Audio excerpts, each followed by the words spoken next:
Hi, and welcome everyone to Black History Quest, Oregon Black Pioneers History Research and Conversation Program, sponsored by the Roundhouse Foundation. And my name is Mariah Rocker, and I'm your host for this evening. Thank you for spending an hour of your day with us. We're coming to you live on Oregon Black Pioneers Facebook and YouTube pages. If you can't stick around for the whole show, you'll be able to find this and every episode of our Black History Quest on our YouTube page. But you may be wondering, what is Oregon Black Pioneers? We're Oregon's only nonprofit dedicated to preserving and presenting the experiences of people of African descent statewide. We illuminate this seldom told history through a variety of ways, including publications, exhibits, and programs like this one. Now, this is our 5th episode of Black History Quest. And for those of you who are checking in for the first time, here's what it's all about. We've recruited several talented researchers to serve as our history investigators, and for most, we shared with them some of the materials in OBP's research files. These sources might be objects, photographs, newspaper clippings, or correspondence. But no matter what the material is, it has a story to tell, and we want to know what that story is. Now, over several months, our history investigators dig into the stories behind these sources and prepare a presentation on what they found. And every other month, we gather here to reconnect with our history investigators and find out together what they were able to find. After they present, we'll even chat a little bit to discuss their findings in more detail. So make sure to leave your questions on Facebook so that we can discuss them live on air. Now, without further ado, let's get started and have our history investigators join us. I'm so thrilled tonight to be able to welcome our first history investigator team, Brad Lemmon and Sevilla and Chloe Rhoads. Now, Sevilla Rhoads and her family moved to Central Oregon in 2020 during the pandemic. Since then, she and her elementary school-age kids, Chloe and Chloe, have done a lot of time doing homeschool projects and spent 2021 doing a project of counting as many bird species as they could in Deschutes County, and then finding out the history of each place where they found a new species. This birding project is actually how they stumbled on Brown's Mountain and the incomplete history of its namesake, John A. Brown, likely the first African-American pioneer of Deschutes County, which we will talk about more as we get through this program. Now, Sevilla and her family wanted me to clarify that they are not professional historians or ornithologists. In fact, other than homeschool history, the family has no background or training in historical research. As a result, Sevilla, Chloe, and Chloe sought help from others to seek John Brown's South County story, and now have a small community of people working alongside them to solve and find the missing pieces and get his South County life proper recognition. In fact, Brad Lemmon is part of that team. He's lived in Bend, Oregon for 16 years and is a member of the Deschutes County Historical Society, doing volunteer work at their museum. He's a member also of the Bend Genealogical Society, Genealogical Forum of Oregon, and the Archaeological Society of Central Oregon. So he's kind of our resident expert for this episode. Before we get started with their presentations, I do have a few questions for our team of history investigators. So hi, welcome to the show. I'm so glad to have you. Ander, I would love to hear, if you don't mind telling me, a little bit more about what source led you to research the history of your area's first Black settler. Yeah, for us, our source was a place in the Deschutes National Forest known as Brown's Mountain. Fantastic. Yeah, so that's very interesting. It's actually a little bit different from what we're used to on this program, but I feel like it's a really great demonstration of the fact that literally anyone can do this work and can be inspired by any sort of thing, including a random place within the state. Now, Sevilla, I know that your portion of the presentation will describe the place, the mountain, how you found it, and then how you started researching the Black pioneer that once lived there. Do you think you'll be able to include everything that you learned in this presentation? I wish. We could talk all evening about John Brown's fascinating life, and then we could go on for another probably several hours just telling you more about our family's discovery process, all the historical records that we've looked at, the books we've read, and the amazing conversations that we've had with all the wonderful people we've met. So Our presentation is more, we think of it as a trailer. So Okay. really, we're just hoping to give people a sense of the pioneer, a sense of our process, and hopefully enough that people feel inspired to learn more and maybe even try their own history quest. Okay, well, I love that response as it's kind of a call to action for other pioneers like yourself to join in on this work. So thank you. And on that note, Brad, I know that you were recruited to help find out more. What was it about this investigation that piqued your interest? So for me, it started when another member of our team, Caleb Henneke, who works for the Forest Service, he knew I worked, or not worked, but volunteered at the Historic Society. And he just asked me, hey, can you go there and find anything about John Brown and a couple people that lived there after him? And oh, by the way, can you try to find some old maps too of roads that went to and from sort of where Sevilla lives up into the mountains? And I love maps, so that was an easy way to hook me. So Sure. I actually went to the museum and found almost nothing. So it's kind of interesting how it then eventually played out and, occupied a lot of my time for probably 4 months now. Oh, wow. Oh, okay. Well, that is very interesting, and I'm glad that they were able to hook you with the maps so that we're able to get your expertise today. So now that we're all excited to learn more, I'll go ahead and turn it over to Sevilla and Ander to present the first portion of this presentation. So take it away, Sevilla and Ander. Okay, our family's quest into the history of our area's first African-American settler, John Brown, began with a place. So we wanted to start the presentation by reading this quote from an exhibition called Power of Place, which is currently showing at the National Museum of African American History and Culture. Place is about geography, but also about memory and imagination. People make places even as places change people. Places are secured by individual and collective struggle and spirit. Places where culture is made, where traditions and histories are kept and lost, where identities are created, tested, and reshaped over time. I want to begin by offering a form of land acknowledgement. This land's history certainly did not begin with the explorers and settlers of the 1800s. Rather, the land already held thousands of years of indigenous and natural history. So the mountain area where today's pioneer story takes place was associated with at least 9 different tribes and bands. And unfortunately, we do not know the name or names given to the mountain by the indigenous people. This 1883 map we have on this slide likely is first detailed survey of the area, and it doesn't provide us the already existing name or names. And if anyone is watching this program and happens to know the mountain's original name, we would love to hear from you and learn more. Briefly, I want to orient you to the location of Browns Mountain. It is in Central Oregon, in what is now the Deschutes National Forest. It's in the foothills of the Cascade Mountains, not far from where the forests change into high desert sagelands, which stretch across the Great Basin. Now, I want to equally briefly give you a sense of the mountain itself, because we feel the nature of the place cannot be separated from John Brown's story. Due to its proximity to several bodies of water, the mountain is mostly covered in a lush forest of tall firs growing between mossy volcanic rocks. Many of these firs are old enough that they could have existed when John Brown was here. So some of our photos might give you a sense of what it could have been like back then.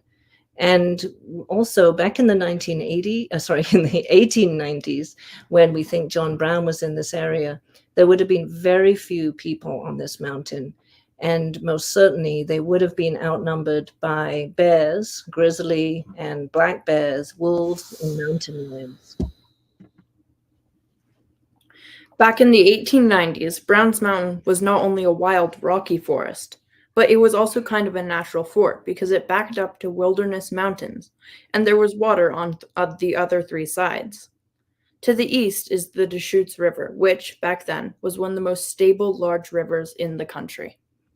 And to the north of Browns Mountain was a vast wetland and marsh area called Crane Prairie that was named after the thousands of sandhill cranes which used to breed there.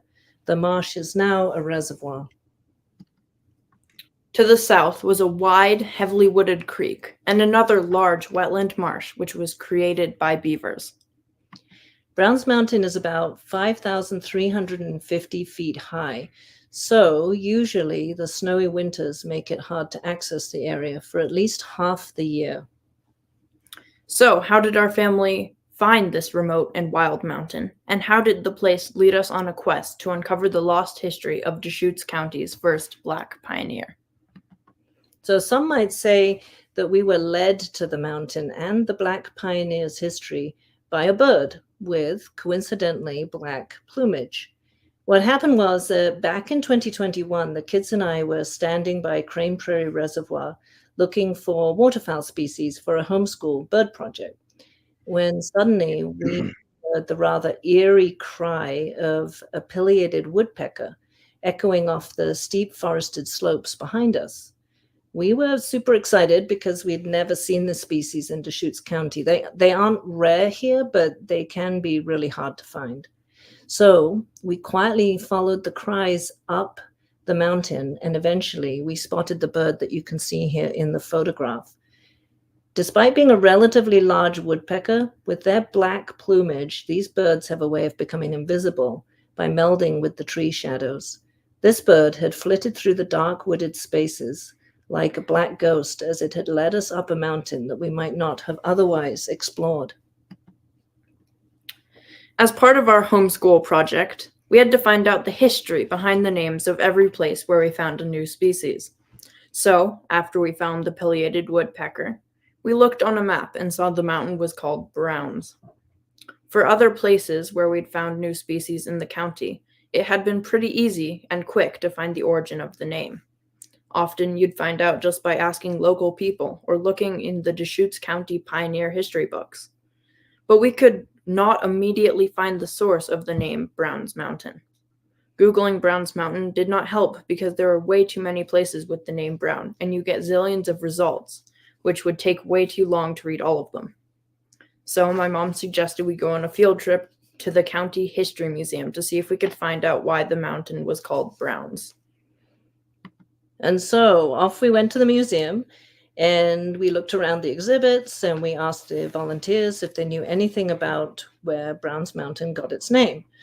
And nobody seemed to know, but luckily they suggested we buy the book about Central Oregon place names by Steve Lenn. So when we got home, we opened it up and to the Browns Mountain page, and we found this entry stating that the mountain was named after John A. Brown, an African-American settler who moved to the mountain from the Warm Springs area. This was the first time during our year of researching county place names that we had come across any place named after an African-American settler. And the kids had so many questions. First, they were asking me, why has no one heard about this pioneer when we'd been asking around? And how come he wasn't in the history books that we'd read on South Deschutes County pioneers? And then they wanted to know, how could he have settled here when I had taught them about the exclusion laws and the other discrimination laws which had tried to prevent African Americans from settling in Oregon in the 1800s? And I couldn't answer any of their questions, so we had to dig deeper. Now we had a full name, we were able to do a more productive Google search, and we found this entry by Gerald Ramsey in the Oregon Encyclopedia, which, if you haven't already used it, it's a great reference source.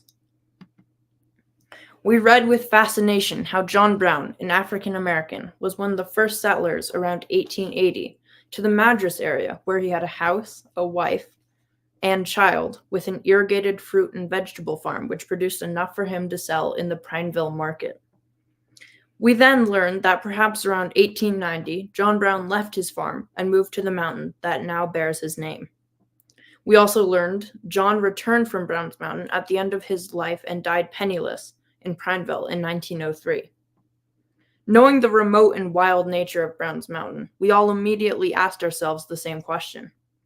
Why would he leave his home and farm and move to a mostly snowbound forest? What happened to him and his family? And what kind of life did he live on Brown's Mountain?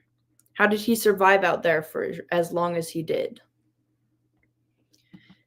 Determined to learn more, and we were intrigued by the mystery of why John left everything for the wild, we went to Bowman Museum in Prineville, and we interviewed Steve Lent, the author of the Central Oregon Names book. Steve was so gracious and helpful. He took time to tell us what he knew about John Brown, and he showed us a page on Brown he had included in his 3-volume set of Oregon Pioneer Stories, which we hadn't seen before.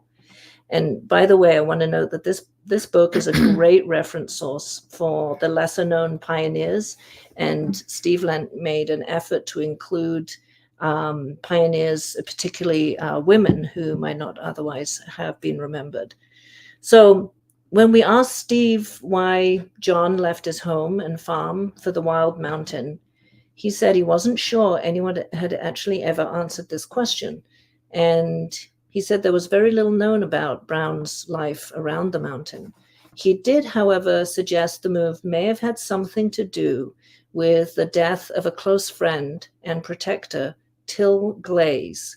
We learned later through some research that Till Glaze was a Caucasian pioneer known for his gunfights, saloons, horse racing, and for being a talented musician. We also interviewed Gerald Ramsey, a historian and author who wrote the Oregon Encyclopedia entry about John. Gerald very generously took time to listen to all our questions and answer them as best he could. He filled in many gaps in what we knew about John Brown's life near Madras. Also, Gerald told us the inspiring story of how he and Beth Crow managed to persuade the official map naming authority to change John's Homestead Canyon name in Madras from the derogatory N-word to Brown's Canyon. Excited that our family was so interested in figuring out John Brown's South County history and the mystery of why John left his farm, Gerald gave us a copy of his entire John Brown file. In this file was a quote from an interview with Till Glaze's son, which gave us more clues as to why John may have left his farm. John A. Brown stood alone, quietly sobbing, apart from the large crowd gathered around the open grave on that warm day in September 1894. He grieved as he watched the body of his friend lowered into the ground. Till Glaze had lost his life in a senseless gunfight. This was the friend that had helped him and defended him against those who harassed him because of the color of his skin. No one except the family would grieve more. Then it also says, after Till's death, John wandered the countryside, hunting and trapping. At one point, he settled on a place south of Crane Prairie, which came to be known as Brown's Mountain. From these first interviews and documents, we had some basic information about John Brown, but it mostly focused on his life in Madras. The haunting description of John grieving so deeply after Till's death made the quest for answers about why he left and how he lived on Brown's Mountain all the more pressing and interesting to us. And so, encouraged by Gerald, over the next year, whenever we found time, we kept on asking questions and digging deeper. And there is no way we can describe all the interviews, documents, books, and adventures during this search. But we do want to highlight a few key people and some of the discoveries. Luckily for us, one of our neighbors and a good friend, Martha, is a retired cultural geographer. We told her about our John Brown quest, and she immediately offered to help and has spent countless hours guiding us in our search. For example, she took us to meet Les Jocelyn, a retired ranger who wrote a history book on the Deschutes National Forest. Once we gave Les all the information we had so far, he said that although he could no longer remember the details himself, he thought he might have left a file at the Forest Service historian's office, which contained more information about John's time on the mountain. So we figured out that Jillian Gant was a local Forest Service archaeologist, and we called her. And despite her team being super busy, Jillian jumped on our request and quickly found the file that Les had remembered. And in that file were key documents that we might not have ever found otherwise. And Gillian was also intrigued by this lost pioneer story and recognized its importance. And she added another archaeologist, Caleb, to assist us. And together we found even more information. However, many of the new documents we found were incomplete and contained a lot of interesting inconsistencies with some of the existing history that we'd already learned. Fortunately, Caleb knew just the right person to add to our team, the modern Sherlock Holmes of history and genealogy, Brad, who you will hear from next, and he will provide you with some of those details. This project at this point, and it still does feel a little bit like a community snowball, where the deeper we dig into the pioneer's story, the more people we seem to collect for the team. Another example of this is the reason we're here presenting today. At one point in our digging, we called Zachary at Oregon Black Pioneers. He immediately offered to assist and has taken a lead role in helping us with this project. There's no way to describe everything we found, and I know Brad is going to talk about some of the facts the team was able to figure out. I think it's important to point out that our quest has really raised more questions than provided answers. You might think that is frustrating, but actually it's kind of exciting because the mystery just keeps deepening, which means we have so much more to discover. After all this research, we are still left with theories, not facts, about why John left everything to live in the mountains. And we've put some of these theories together here on this slide. Some say that John fled Madras after the murder of Till Glaze, his friend, and perhaps that was just because of the grief, and perhaps it was because of fear of racial harassment. And some say John went to prospect for minerals, but he came back penniless. And this theory doesn't really make sense to us because there aren't really any minerals on Browns Mountain to prospect. Some say he went to trap and to hunt and to graze livestock out there. And then some say his family suddenly disappeared and he left abruptly shortly after that. So we don't know. Was he forced to flee, or did he choose this wild place where the bears still outnumbered people? Either way, Browns Mountain did become his refuge. Many of the trees on Browns Mountain are old enough to have been there at the same time as John Brown. Now when we go there, we sit under those trees and wonder what they could tell us about him if they could talk. The photograph on the left is my sister sitting beneath a tree on the mountain. We asked a tree expert to date this tree, and she confirmed it is old enough to have been there when John Brown lived in the area. Reading the documents about John are interesting, but it's kind of abstract. But he feels so real when you sit under a tree, which he could have also sat. The forest gives me a sense of connection to John Brown. I made the AI-generated image on the right to show how I imagine him sitting in the same place my sister and I sat. So we want to end on a positive note with some really exciting news about the John Brown History Quest. From the moment that our family discovered the mountain was named after someone who is highly likely Deschutes County's first African-American pioneer, we started to dream of the day when people could pull up at Brown's Crossing viewing area, which is in this photograph here. It's at the base of Brown's Mountain on the road going up to the Cascade Lakes Highway. We dreamed of the day that people could pull up here in this parking area, the Brown's Crossing viewing area, and find a sign educating them that this mountain was named after the area's first Black pioneer. Well, we just learned in the last several weeks that Jillian and Caleb are actually applying for permission to put a John Brown interpretive sign at the Brown's Crossing, and it could be in place as early as next year. They're going to collaborate with the Oregon Black Pioneers to create the content together. We are incredibly grateful to the Forest Service archaeologists for this application. It is not an easy process, and it will take them a lot of time, and we do not take their assistance for granted. And thank you all for listening. We have a few credits here. They're not enough. There are so many other people, as we've mentioned, who we would like to thank. And we also, at the bottom of our credits, we also wanted to thank the local biologists who are protecting special areas like Browns Mountain.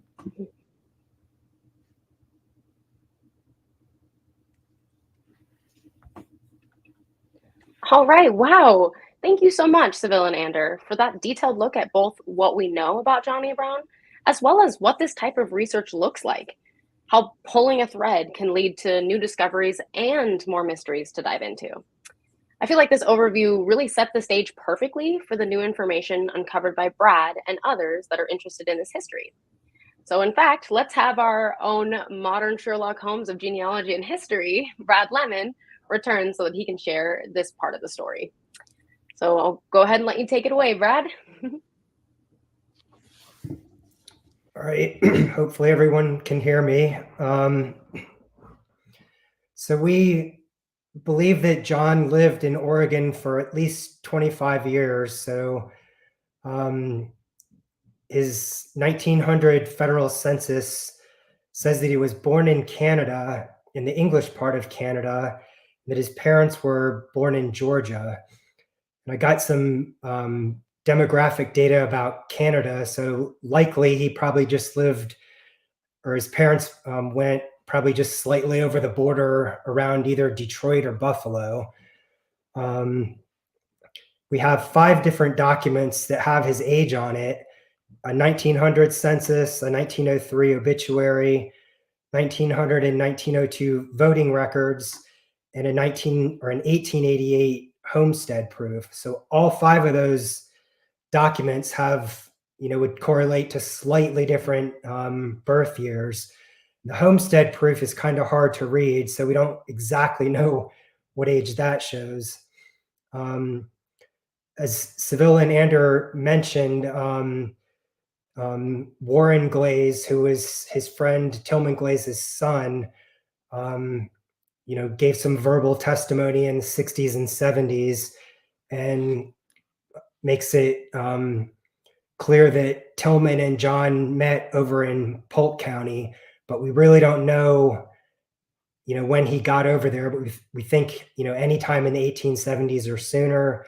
And then it's pretty clear he died in Prineville in 1903. I guess one other thing to mention, like I said about the John A. Brown, his middle initial shows up on most of the documents we found, and that John Brown is a very, very unfortunate name when you're trying to do genealogy. We've definitely found other John Browns in the land and tax records of Kirk County, but it's very helpful that John A. Brown shows up on a lot of these documents.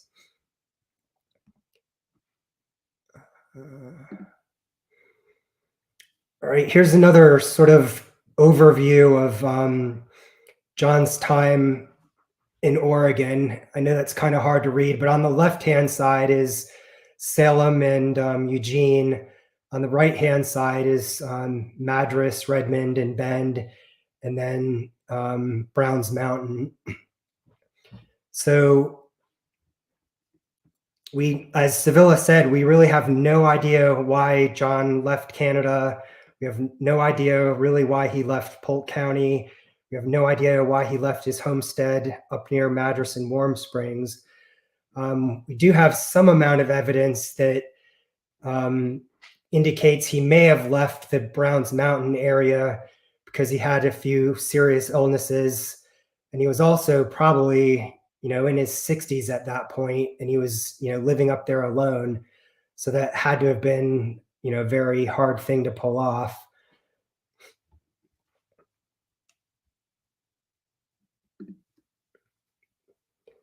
This slide just shows sort of a broad overview of documents that other research groups have found previously.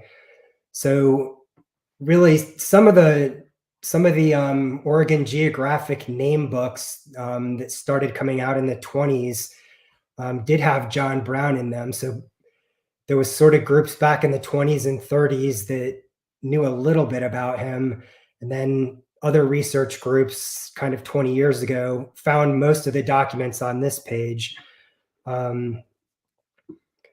Gerald Ramsey, who Sevilla mentioned, did have copies of a lot of these things, but not all of them. So our current group has kind of had to go and find new copies of some of these things. Kind of the most spectacular one on here is the second line, the homestead proof. So when you homestead, you have to stay there 5 years to take ownership of the land. And in 1888, John gave a homestead proof interview to a Crook County judge, and it's 4 pages long, and it has 45 questions, and it tells why he or when he claimed the land, what he built there, other things that he owned, like his farm equipment and farm animals, and that he was married with a daughter. So it's really a pretty incredible document. The other thing on the third line there, I listed that we have a document showing when he owned the land and a document showing when he sold the land. And it kind of looks like those dates are backwards, which I think perplexed a lot of people for a long time. And I did some research on the homestead proofs, and the federal government had a huge backlog on, like a multi-year backlog on processing the homestead proofs. So John went and did his interview in December of 1888, and then he ended up selling the land a few months later to the wife of Tillman Glaze, his friend. But he still didn't actually have any acknowledgement back from the federal government that he owned it yet. And that ended up coming in 1890, and then it didn't actually get into the Crook County deed books that he owned the land until 1891.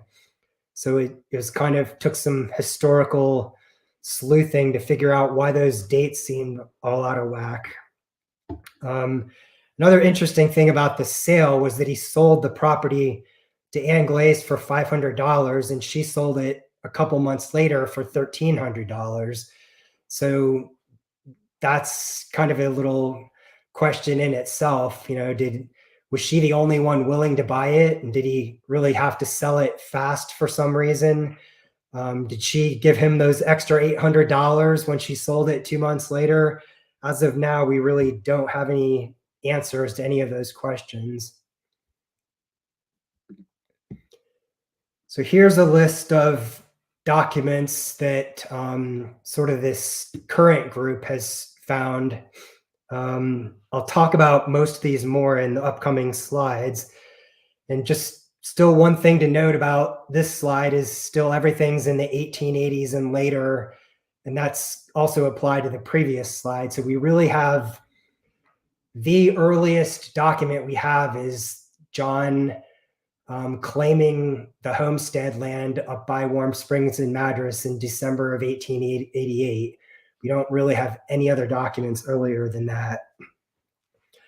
And one other thing to say about the last line on this page, we found a pretty spectacular memoir written by Mary Young Owen, and it's called 10 Years Pioneering in Central Oregon, and it covers a period from 1895 to 1905. But we don't actually know when she wrote it. She died in 1963. If she wrote it, in 1910, it would probably be, more reliable and credible and more of a primary document than if she wrote it in 1960. So that's another thing we're sort of trying to investigate, when she wrote that document. All right, this next slide shows 5 newspaper articles that this group found. All these articles were found in Prineville newspapers, and I think one of them was actually in the Dalles newspaper. The Bend area, where sort of what Browns Mountain is closest to, that whole Bend area, Sun River area, didn't have any newspapers until 1902. So there was really no way for anything he was doing during the 1890s to really have gotten documented in a local newspaper. So these 5 newspapers were all found in newspapers.com, newspapersarchive.com, Google's newspapers, or the University of Oregon newspaper website. And notice they all have John's middle initial. So he really must have gone by that, just even outside of whatever official documents he created. So these articles all have little snippets about John's life, which are all pretty interesting. They talk about farming, his daughter, trapping bears, lost letters, but kind of the doubly important thing about them is they really dovetail with the other documents that we have about really when he left the homestead in the first place and probably moved to Browns Mountain. These conflict a little bit with some of the verbal testimony from a few people that were taken in the 1960s and 70s, and they sort of all indicate that he probably left his homestead probably a few years earlier than some other people thought. All right. This is John's marriage certificate, and sorry, a second. I found this by looking in the Family Search catalog, and a lot of the things in the Family Search catalog have not been indexed for automatic computer searches. So you have to just kind of go in there, and you can search by place name. So I searched for Crook County, and it showed that there was a marriage index that somebody had probably just gone into the Crook County marriage books and wrote down in chronological order everyone that had been married from 1882, I think, to 1900. And luckily, from John's homestead proof, he had told the judge the exact date that he had gotten married. So I could easily look at, at the exact right spot in the chronological list. And I found indeed John H. Brown marrying a Mary Talamentes on the exact correct date. So the H versus A was a little bit concerning, but I made a request to the Crook County clerk, and then they gave me this actual marriage document. If you look sort of right in the middle, it looks like this is John, and it's really hard to tell if that's an H or an A. So we're pretty sure that's our John A. Brown. The other thing that really excited me about this document when I got it from the county clerk was it had 4 more clues for us to look at. So it said that they were married in the house of and it just has the initial of some Talamente, however you say it, Talamentes. It's hard to read what the initial was. And then it also had, the maiden name of his wife. And then it had 2 witnesses, I think Sidney Doris and H. Hayward. So I was pretty excited to go try to find Mary Talamentes and maybe her father or mother or a relative Talamentes and those 2 witnesses. And I have spent a reasonable amount of time on all 4 of those clues, and I haven't really got anywhere. I'm not really willing to stop yet, but I was hoping I was going to get a little bit farther, a little bit easier on those. All right, this slide shows the John's homestead in the magenta square up at Browns Canyon, up near Warm Springs and Madras. And when I found that, you can see right in the center of it, it actually says Wilson's house. So that kind of, and this was this was a survey in 1880. And up on the very top thing, it's circled, John claimed the homestead in December of 1881. We'd also had this photograph shown here from 1910 of a railroad building crew that was staying in the house 20 years after John left. So I think everyone sort of was thinking that John built, one or both of those houses shown in the photograph. But all of these clues sort of got me thinking. And then the other excerpt in the middle there is from the homestead proof, and it says it is a box house, 17 by 30 feet. It has one window and 3 doors. So it's all kind of inconsistent to me. Like the houses in that photograph look like they're slightly smaller than 17 by 30. They don't look like they have 3 doors and 1 window. If John moved to the claim in the middle of the winter, did he just live in that Wilson house that was already there and then build his own house, the next spring? John was sort of living out here, in the middle of nowhere too. So he probably would have had to travel to Prineville to get lumber or any supplies. So there just, in my mind, is still a lot of neat questions about trying to figure out what structures were there and what he built and what he didn't build.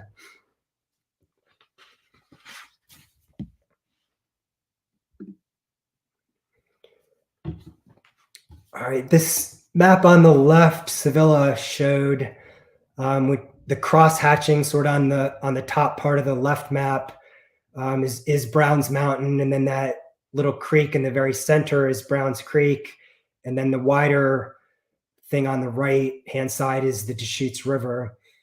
And then the map on the right is a 1915 Forest Service map that a friend found for me.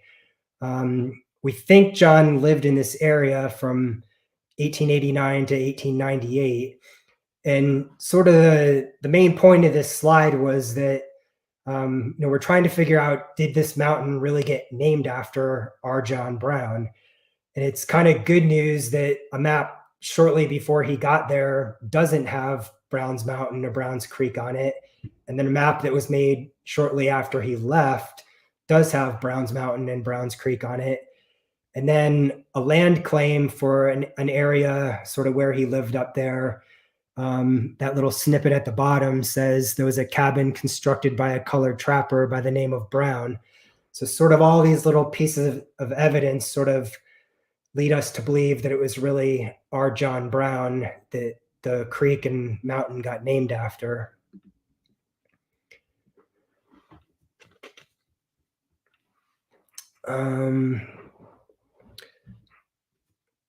So this document I'll talk about how we found. So we knew that John's friend Tillman Glaze was shot and killed in Burns. So Zachary kind of went online and searched the Harney County Historical Society's website and found that there might be some information about Tillman Glaze and John Brown out there. Then Martha, who Sevilla also mentioned, made a call out there and verified that there was information. So she drove out to Burns and went to the museum there, and she returned with this memoir, which is also quite spectacular. I mean, it's a 20-page memoir written by a woman who lived near Brown's Mountain, kind of, down the road, probably 20 miles from Brown's Mountain. And she lived there from 1895 to 1905. So I'm going to have 3 slides that kind of just have excerpts about this.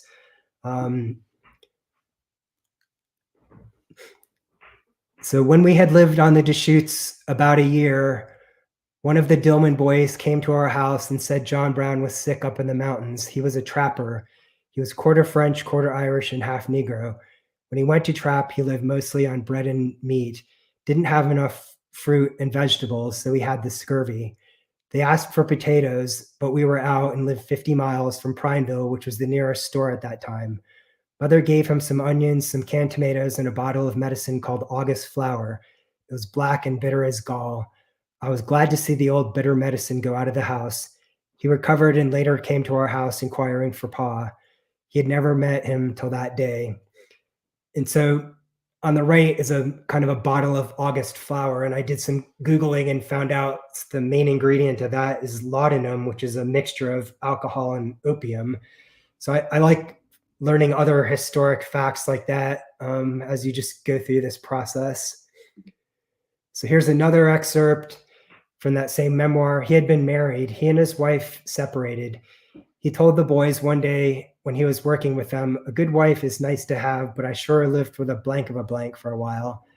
He had a son and daughter. I don't know where the boy was, but the girl stayed around Prineville and different ones for a while. She got so she was pretty hard to handle, so they sent her to Portland to a Catholic school. She came back to Prineville at the age of 18. She was a Catholic. Her name was Nellie. So after Zachary read this, he went off and did some census record searching and found Nellie in the census record. And that's an excerpt, which is probably pretty hard to read, but it said she was in a St. Mary's home in Beaverton, Oregon, and it had her age was very close to when the right age was. And so we're fairly confident that, and it said she was Black and a ward of the school. So we're fairly confident that that's John's daughter, Nellie. We've done a little bit more research into her and haven't made much progress on her so far either. All right, the third and final excerpt. He built 3 cabins about 5 miles apart, located in a triangle shape. He would stay all night at a cabin where he would have bedding and provisions, and next morning he would be up and ready to start at daybreak. He would be out all day skinning the animals, baiting the traps, and setting them. It would be dark when we'd get to the next cabin. He would stay all night and be up early and doing the same thing, as the day before. After 3 nights, he would be back where he started, and he kept that up all winter. And so again, that's sort of at the bottom is sort of the excerpt about a trapper named Brown being up in that area.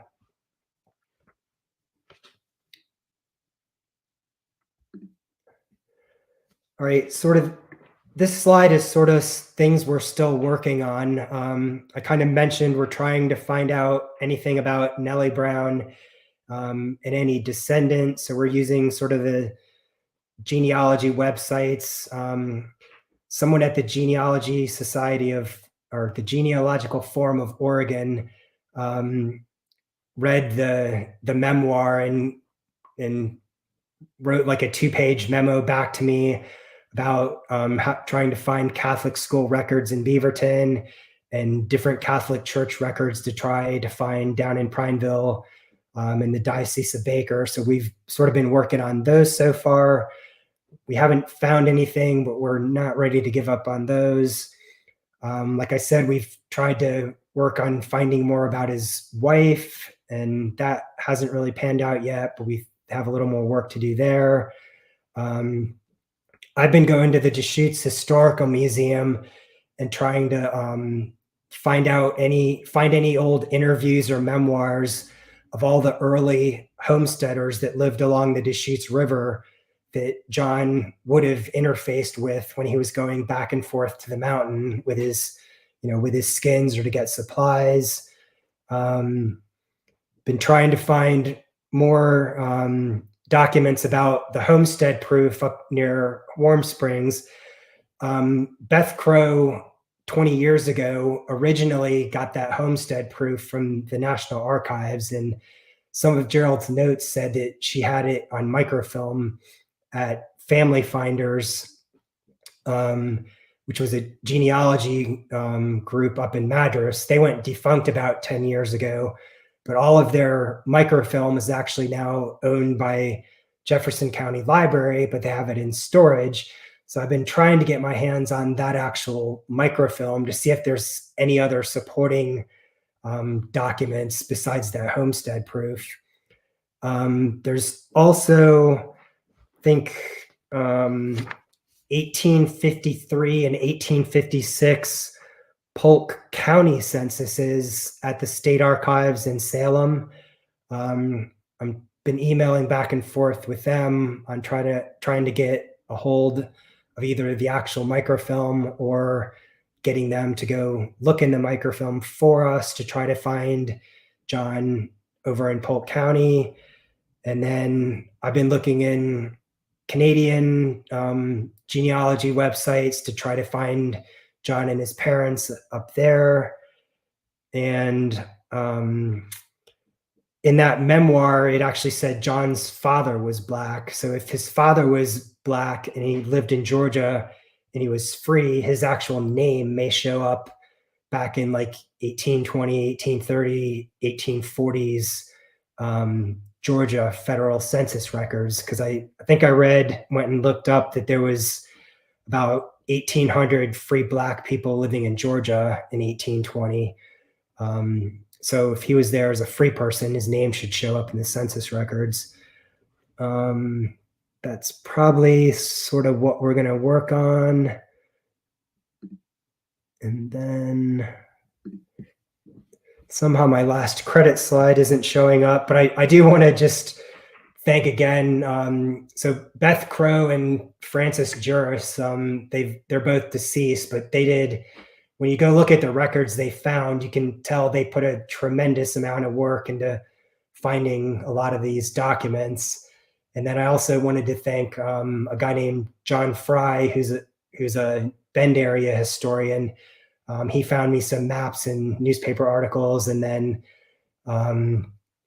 Nancy Remington and April Ober at the Genealogical Forum of Oregon. As soon as I told them a couple things about this, they just happily pitched in and helped me also and gave me a lot of good suggestions. So I think that's about it.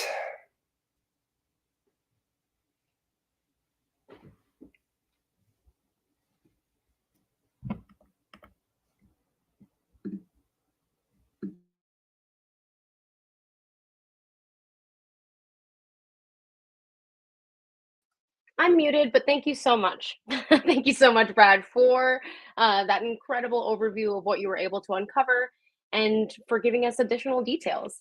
I was thinking, let's go ahead and bring back Sevilla and Ander and get to that QA portion of the program. So bring them on back. Hi, everybody. Glad to have you. I really want to say that I love how, Sevilla and Ander's portion of the program really created a sense of place. And then Brad's kind of dived into what it looks like doing all these different pieces of historical research. And I find it so interesting that this early Black pioneer left an impression, like literally with his name, all over Central Oregon. But at the same time, there wasn't really very much information about him, and those details weren't really uncovered until quite recently. So it's really incredible to see what you were able to find and see the mysteries that still remain. It really goes to show that there's always more to the story. But enough about my thoughts. I'd love to ask you all some questions. So I'd like to start with Ander. I've got to ask, what is something that you learned from this investigation? I think one of the most important things I learned is not to just believe something you read on the internet or even history books. I mean, it's amazing how many times we've read statements about John Brown and then it turns out that those actually weren't true. So true. Yeah. I mean, that is a really important lesson for all of us, to be honest. And as our first student history investigator, I'm glad to hear that you got that perspective doing this work. Now, Brad, I'd love to know a little bit more about your findings. Like, how did they meet your expectations, or how were they different? I guess so. John's, roughly the same, born at the same time as my great grandparents, and I am a genealogist, so I sort of had this baseline of kind of what kind of documents we would find for someone then, and I really was amazed at what we did find. I mean, the paper trail that we found. We found less census documents for him than all of my ancestors, but a lot more other things. Kind of the other thing that, I definitely want to mention is, I've never worked on a research project with a group before, and this is all really cool how it all turned out. And I didn't really know I was getting into a group, when this all started. And as Sevilla said, it's sort of, we keep accumulating people, and I've definitely asked an expert here or there, but even anyone who's touched this, they all say to me, like, when you figure this all out, I want to know how it turns out too. So that was all kind of really cool too, how this played out. Oh, I love to hear that. Yeah, it's pretty cool that you can kind of create a sense of community around these stories. I also want to ask Sevilla, you talked a lot about Browns Mountain, and it looks like somewhere with both natural beauty and an interesting history. Do you have any recommendations for exploring that area for our viewers? That's a great question. It is a beautiful area, and it is really interesting. And I don't recommend that people just go tromping out after hearing about our presentation tonight thinking, oh, that sounds like a fun weekend getaway. It is a very remote mountain. It is under the snow often from November through to sometimes even May. They don't plow the roads out there, and it's a hunting area. So you have to be very careful when you are out in that area. And there's a lot of restrictions on the mountain too, and there aren't any official trails. And I can tell you from experience, the maps are not accurate. You don't want to try going down something that looks like it's on a trail, and it's actually, a lot of them just peter out and you can get lost. So I do not recommend, I don't want anyone to think, oh, that sounds fun, and go out there and get lost and get into some trouble it is a wild environment. Fortunately, if people are interested in visiting the area in the summer months, where hopefully the sign will be at Brown's Crossing, that is a good spot to pull off a main road, and you can look at the mountain from there. And there's also a Browns Mountain boat ramp. It's a very rough road to get to the boat ramp, but for those with good off-road kind of vehicles, if you drive to the boat ramp, you can get a sense of the mountain from there. So if anyone's curious, I would recommend just going to the viewing area and looking at the mountain from there. That's great. Thank you. I might have to check it out when I'm in that area. I also wanted to ask Brad, as our resident historian and expert, how has what you uncovered changed our understanding of John A. Brown's history, or just local history in general? I guess, the big thing for me is, when Caleb first asked me to investigate him, I've lived in Bend 16 years, which is not really short, but not really long. But I couldn't believe that I'd never heard of this guy. And I think, the local historians in Jefferson County and Crook County sort of know about him, and he's on their radar. But nobody here knows about John Brown, even all the local expert, historians. So I want to change that. I think, definitely the Deschutes County Historic Society, all the people that work there should know about him. I'd like to see some kind of exhibit about him show up there, if not permanently, then I think they put exhibits in there 6 months or a year or something like that, and rotate them through. So I'd like to see that happen. We're working on the sign out in the forest, but he needs to be known in Deschutes County for sure. Oh, definitely. I absolutely agree. And if you ever need help with an exhibit, you know who to call. I have some questions from the audience that I would love to share. I think this one is for Brad. Did you try to connect with Warm Springs history? Thank you, Gordon Price, for offering up that question. I think Martha may have done that. Do you know Sevilla anymore? Yeah, we have. We are trying to connect, and we would love if anyone has any connections with Warm Springs Museum and historians. We're definitely trying to discover more that way. I guess just real quick. For a long time, we knew that John's wife's name was Mary, but we didn't know her maiden name. So, Talamentes, may or may not lead you to think she was Native American or not, because some of the you know, interviews and histories said she was a Native American person. So I guess you can get into the whole demographics and what ethnicity is that name and everything, but there's still a lot more to be. We know nothing about his wife still. We've got her name, but that hasn't really led us anywhere yet. Yeah, the only information we got from one of the other pioneer journals that she was known as a healer and maybe also a midwife. Oh, wow. I'd be curious to know more about her story too. So hopefully that's something we can look at in another Black History Quest episode. I also had another question for Brad from our very own Zachary Stocks, the former host and executive director of Oregon Black Pioneers. He said that the Mary Owens letter says John Brown was half Irish and French, but census records always list him as Negro. What do you make of this?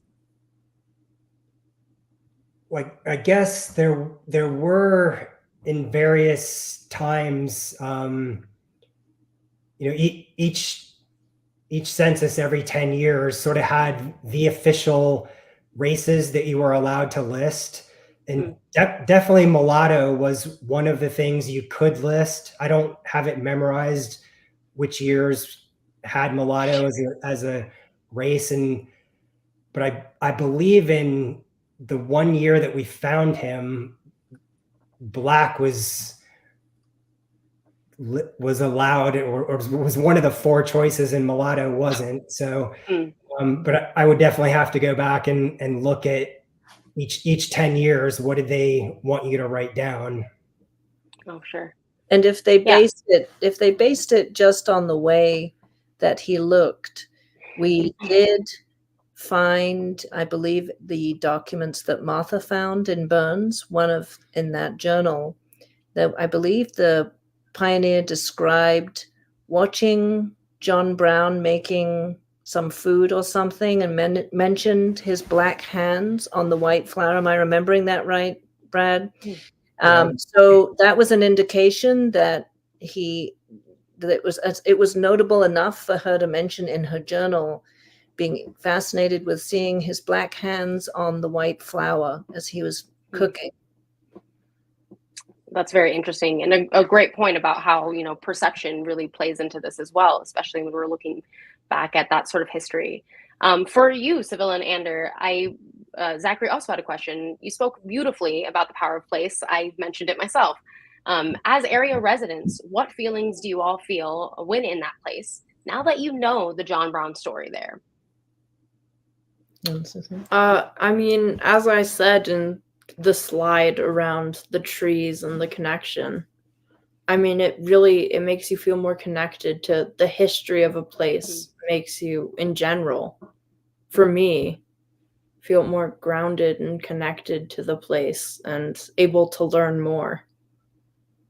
I love it. That's a great way of describing just the power of place in general, Anders. So thank you so much for that response. I'm sure that we could ask a dozen more questions, but we do want to wrap up this episode. So it's been so wonderful to learn from all of you this evening, our first team of history investigators. Thank you so much for doing this work and for sharing your incredible research with us. Thank you. And thank you. And Mariah, if we do want to put out to the community that if anyone has any more information about John Brown, and particularly if anyone knows of any living descendants, we do believe that he may have some living relatives, and we're really hoping that they might be watching this program, or some of their friends are watching this program, and we would love for them to reach out to us. Oh, that would be fantastic. That has happened in the past with one of our Black History Quest episodes, so hopefully we can continue doing that. Thank you. Yeah, thank you all so much for joining us tonight. Any last thoughts? Okay, perfect. Now, so that'll do it for this episode of Black History Quest. As always, we want to thank the Roundhouse Foundation in Sisters, Oregon for sponsoring this show and allowing it to happen. Learn more about them and the projects that they support at roundhousefoundation.org. Now, Oregon Black Pioneers depends on the support of ordinary people who believe in sharing the stories of Oregon's Black history, like the folks that joined us tonight. If you enjoyed this show and would like to support it and others like it, please consider a donation to Oregon Black Pioneers using the link below.